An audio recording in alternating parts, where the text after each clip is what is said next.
So you have written several books about the police and the current kind of state of racial relations in our country.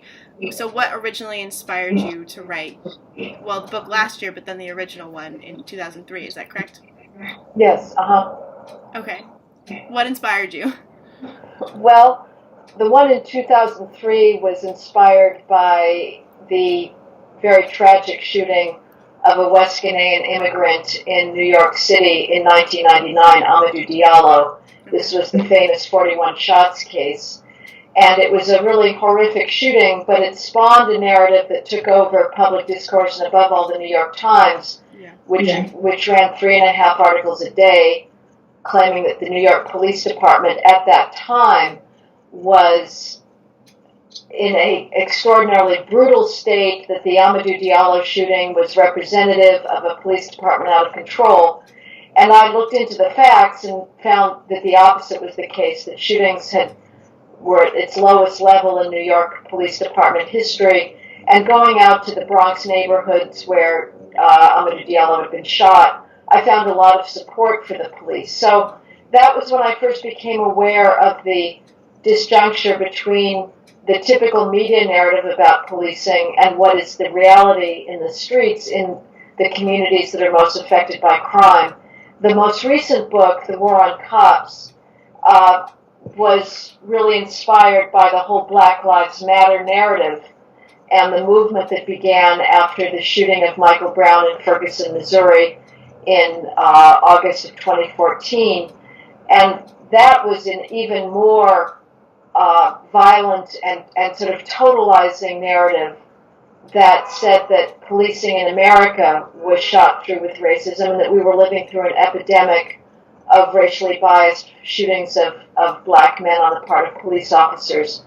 Again, having learned a lot more about policing over the ensuing decade or so, I was suspicious of that narrative. And again, when I looked into the facts, I found that virtually everything that the public thinks it knows about policing, crime, and race from the Black Lives Matter activists and their media enablers is exactly false. Reverse it, and you have the truth.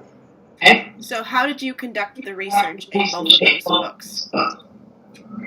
Well, I spend a lot of time in high crime neighborhoods. I go to police community meetings in places like South Bronx and Central Harlem, and I walk around on the streets, and I go to housing projects, and I talk to people. And when I go to police community meetings in gang-infested areas, what I inevitably hear from the good law-abiding people who've taken time to show up and sometimes put themselves at risk in case they're reporting drug activity, what I hear from those people is always some variant of the following requests. A, you arrest the dealers and they're back on the corner the next day. Why can't you keep them off the streets? B, there's kids hanging out on the corner fighting.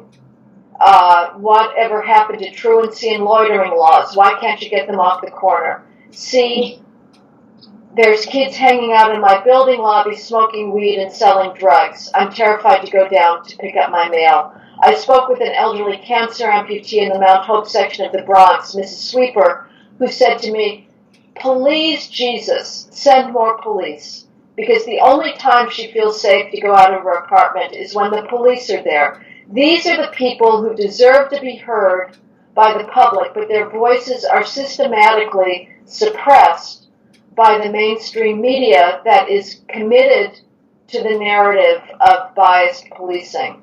Okay, so then what happened? I mean, you talked about this a little bit already, but what specifically happened between 2003 when you wrote your first book and then 2016 when you wrote your second book? How did we get from there to where we are now, and are we any better? Are we worse off? What do you think? Well, 9/11, the terror attacks of 2011, of 2001 rather, was sort of a hiatus in what has been a pretty constant anti-cop narrative for the last 2-3 decades. But it was a brief hiatus. And basically, the country for the last 2.5 to 3 decades has been obsessing about phantom police racism in order not to talk about a far more difficult and uncomfortable truth, which is the greatly elevated levels of black-on-black crime. For example, blacks commit homicide at 8 times the rate of whites and Hispanics combined, and if you take Hispanics out of that equation, you have a black-white homicide differential of 11 to 1. This results in a black death by homicide rate, a victimization rate of 6 to 1 between blacks on the one hand and whites and Hispanics on the other. So in the 90s, we were talking about racial profiling, driving while black.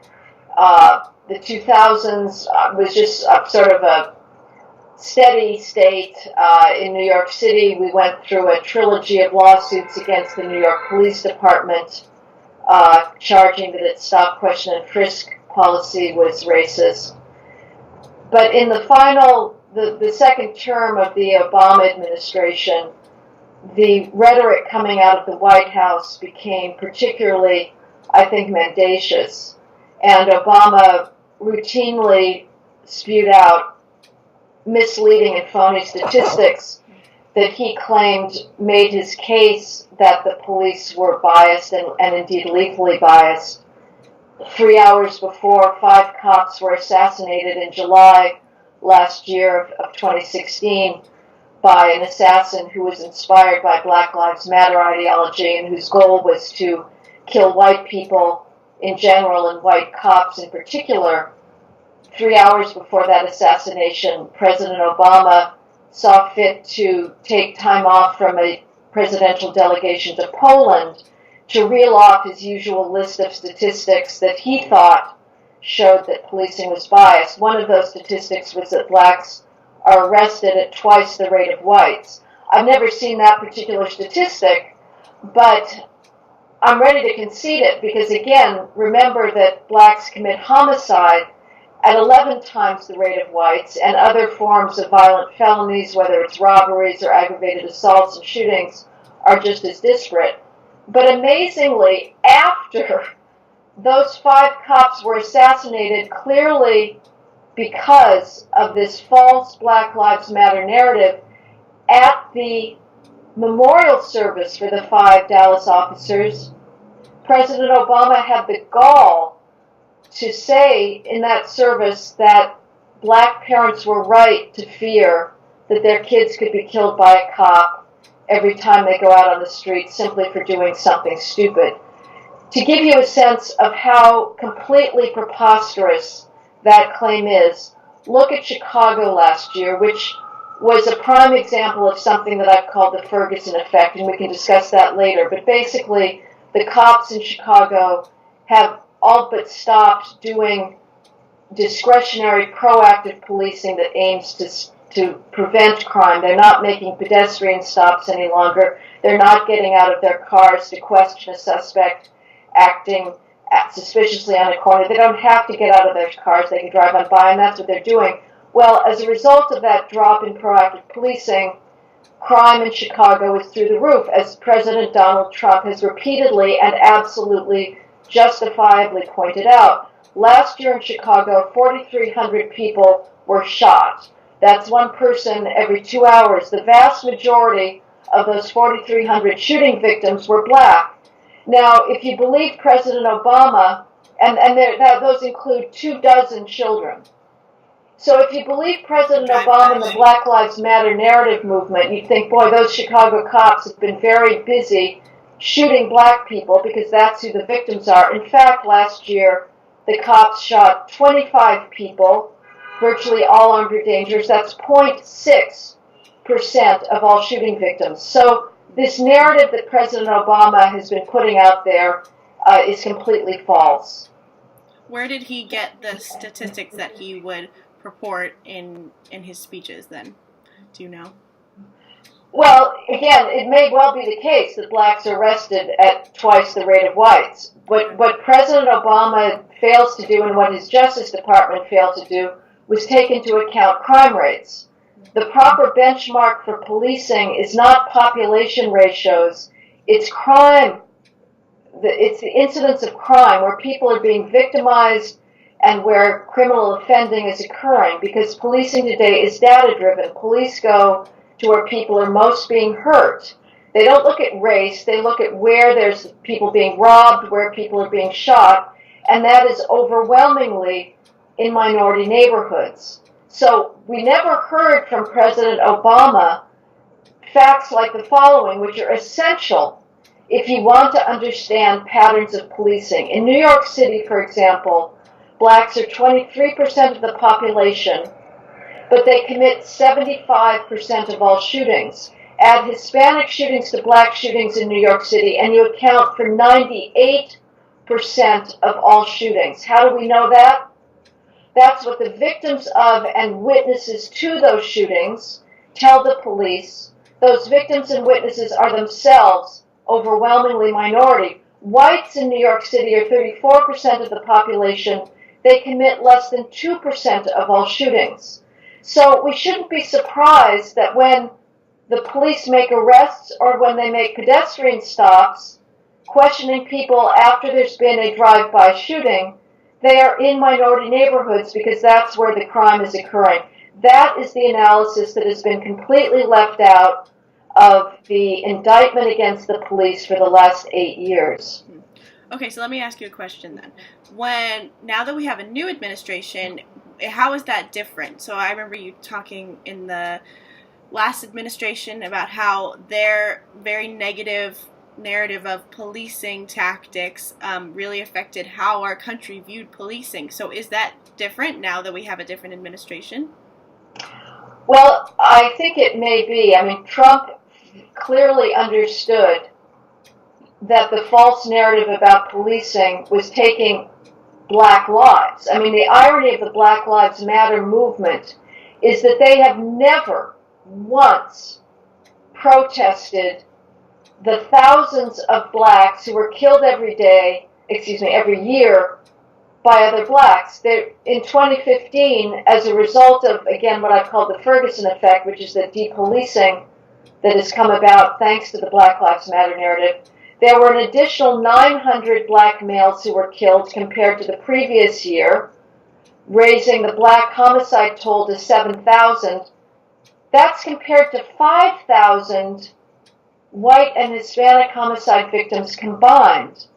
So President Trump, or as he was running for election, he repeatedly drew attention to the rising crime rates in inner city neighborhoods. The national homicide rate rose 12% in 2015 thanks to the Black Lives Matter movement that has led officers to back off of proactive policing. That's the largest one-year increase in homicides in nearly 50 years. But bizarrely, every time Trump said that black parents have the right to expect that their child can go to school without getting shot, just as white parents take that for granted, he was accused of being a racist. It was the most strange sort of call and response. He gave a speech in Milwaukee in August 2016 that was a very profound speech, again saying black parents should be protected to the same degree that white parents are. And a left-wing website known as Crooks and Liars called his speech a mashup of Hitler and George Wallace. So Trump wants to change the narrative. Attorney General Jeff Sessions wants to change the narrative. But there's been another very bizarre twist recently. Attorney General Jeff Sessions said he wanted to review the consent decrees that the Obama Justice Department tried to slap on police departments in the waning days in the last week of the Obama administration. And you would have thought that big city mayors and police chiefs would have let out a glad cry, because to be under a federal monitor costs tens, if not hundreds of millions of dollars over the course of a federal decree. Instead, police chiefs in Baltimore and Chicago said, "Oh no, don't view us as autonomous beings able to run our own police departments. Please don't stop this consent decree process." It's very weird. But I do think that not having an echo chamber in the White House for the Black Lives Matter movement is going to matter to police morale, and I would hope eventually allow us to put a ceiling on the violent crime increase of the last 2.5 years. Absolutely. as we work towards, I guess, is that the solution in the future, is putting a ceiling on that? How can we work towards that? Yeah, I think this is really an ideological issue. Nothing else has changed in the way of policing. Policing has gotten better and better. It's gotten more professional over the last 2 decades. As I say, it's data driven. We hold police commanders accountable for crime in their jurisdictions. But thanks to this narrative, police officers today are encountering an almost unprecedented degree of hostility in the streets. A Chicago police officer last year told me he's never encountered so much hatred in his 19 years on the job. He said it's basically an undoable job now. When officers get out of their cars in high crime areas, they find themselves routinely surrounded by hostile, jeering crowds, throwing things at them, cursing at them. Resistance to arrest is way up, which is going to lead to more officer use of force, justifiably. And that puts into effect a very vicious cycle. So the narrative that is out there is resulting in a very difficult policing environment. I think it's going to help to have a federal government that is not seconding that narrative. But frankly, at this point, it's also up to local leaders to say, comply with police requests. Even if you think they're unlawful, you don't have a right to resist. Don't run away. Of course, policing can always be improved. Police need better tactical training. They're desperate for more hands-on tactical training to help them make those excruciating, split-second, shoot, don't shoot decisions under enormously difficult, stressful situations. They also need constant reinforcement in courtesy and respect. Too often they develop a obnoxious, hardened attitude towards the public that is very hard to take. But it's the sort of legitimacy and police community relations issue is a two-way street. And it is also up to the community to be responsible towards the police and not to run, not to fight them, and provoke these encounters which can result in the use of lethal force. Yeah. Now, you have been accused, because of the views that you hold, of denying police racism because of your refusal to put aside the data in favor of the ideology, like you just said. So how can we, all, and you and everyone who holds certain views, combat emotion with data and facts? Is there a way to do that? I don't know how to do it besides bringing out data and facts. I guess, what I find strange is when I've talked at law school, say, and have tried to give voice to these, above all, elderly residents of high crime areas. I was surprised at, I think it was Harvard Law School, I mentioned one, and the students just laughed. I mean, there's such resistance to any trace of knowledge about how difficult these neighborhoods are. The public has been kept largely in the dark about the degree of social and cultural and family breakdown in high crime areas. So you would think if you're suggesting, well, it's an emotional discourse on the anti-cop left side, so maybe we should respond with appeals to emotion. I don't know of anything more moving than talking to these elderly residents. I remember at a precinct meeting, community council precinct meeting in the 41st precinct of the South Bronx, an elderly lady stood up and just out of the blue, apropos of nothing in particular, said, "How lovely when we see the police. They are my friends." She deserves to be heard. She has as much right to be heard as these kids that are out there in the streets shouting, "Fuck the police," and CPD, which stands for Chicago Police Department, KKK, how many kids did you kill today, which is a completely preposterous accusation. So, I don't know. Short of trying to give voice, to the people who are desperate for the police, or giving the data that explains why the police are in those neighborhoods. I don't know what to do, but there's so many types of data that rebut the Black Lives Matter narrative. For instance, it turns out that a greater percentage of white and Hispanic homicide victims are killed by a cop than black homicide victims. 12% of all whites and Hispanics who die of homicide are killed by a police officer, compared to 4% of black homicide victims who are killed by a police officer.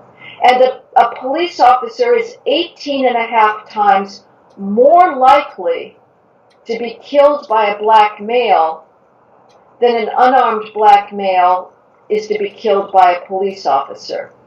So if we're going to have an anti-cop Lives Matter movement, it would make more sense to call it White and Hispanic Lives Matter. And then, of course, the Blue Lives Matter movement, which is always dismissed as somehow an obnoxious and offensive concept, has a grain of truth to it as well. That's true. So let's talk about the Ferguson effect a little bit. So that was due to the Michael Brown shooting, correct? Right. Kind of coined that term after that whole thing happened. What do you see as the Ferguson effect in our country? Well, the Ferguson effect is the combined phenomenon of depolicing and the resulting emboldening of criminals. Police, as I mentioned before, are becoming increasingly reluctant to engage in an entire area of policing that is known as proactive policing. That's discretionary. The opposite of proactive discretionary policing is reactive policing, which is dashing to a crime scene after there's been a 911 call and somebody's already been shot. Yeah. That officers continue to do with alacrity. They're mandated to do so, and they're doing it. But what they're not doing is getting out of their cars at 1 a.m. and questioning somebody who's hanging out on a known drug corner and hitching up his waistband as if he has a gun. A cop that works in Watts area of South Central LA told me guys and gals in coffee shops, referring to police officers, are telling themselves, you'd have to be crazy to get out of your car and make that stop. Because officers today are very, very worried that if something goes awry in an interaction with a black civilian, and that interaction is caught on YouTube and possibly does not contain the full antecedents to an officer's use of force, their career is in jeopardy. They could be prosecuted, they could be fired, they could end up on CNN as the latest racist cop of the week with the endless video loop going. And so in places like Chicago, those discretionary pedestrian stops, stop, question, and frisk, were down 82% last year. In Baltimore, arrests and stops are way down. Baltimore had its highest per capita homicide rate in 2015, thanks to the Ferguson effect.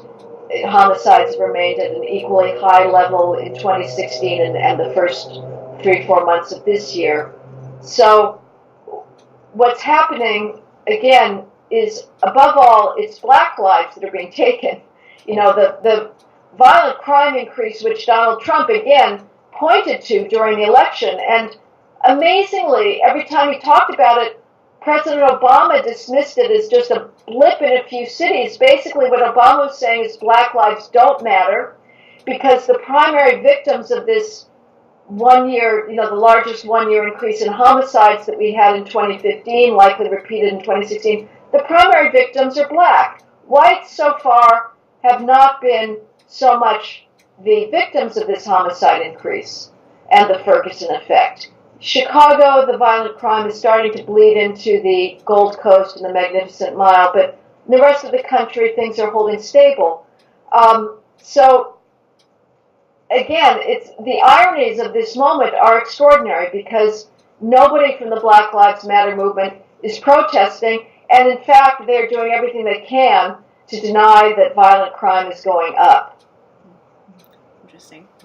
So we have obviously come a long ways from the 60s, from segregation and then the civil rights movement and all of that, but there are still many today that believe that we have the remnants of institutionalized racism in our civil justice system.